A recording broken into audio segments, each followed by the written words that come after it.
Let's say that in terms of the time scale of humanity, only 10,000 years ago, human beings started to cultivate. Okay, that's the agricultural revolution. What was the first thing to be actively Wheat and barley. growing? Wheat and barley. Wheat, barley, then legume like hummus, Lentil. probably lentils. Okay, I'm talking about what is also naturally growing here on this part of the world. Okay, because if we would talk about the agricultural revolution in China or in Mexico, it will be different. Okay, but when we talk about this part of the world, it's wheat, barley, hummus, lentils, etc., etc.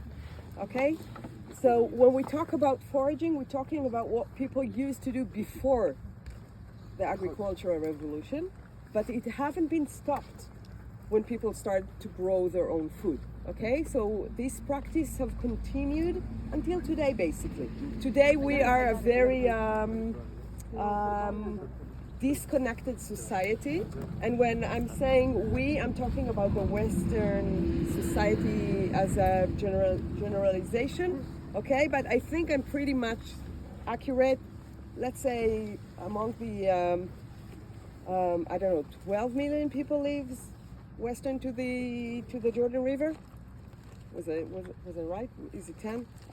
I'm not sure. Anyway, I'm pretty sure the vast majority of them don't forage their own food. Okay, if they want food, they go to the supermarket.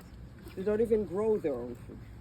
Okay, so the practice of how to learn about foraging today is something that you need to go to either ancient books such as Bible, Quran, New Testament, and on and on. Okay, this is one source of information. Another source of information are the societies who maintain the practice of foraging. In the case of this country, it would be the Palestinian farmers, more or less.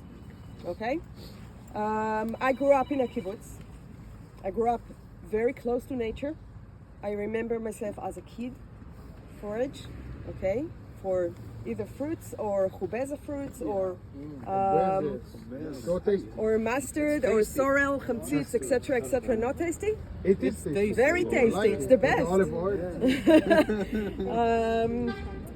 But on the other hand, the kitchen of the kibbutz was the most industrial and disconnect food from nature. Okay, this is how I grew up. I'm pretty sure if I'll go and ask you one by one who grew up on khubeza, some of you can say we did. Some of you will say what is khubeza. How many of you will ask me now what is khubeza? Okay, let's start with khubeza then. اطلع اكياس. ما تخبروا الخبازه ولا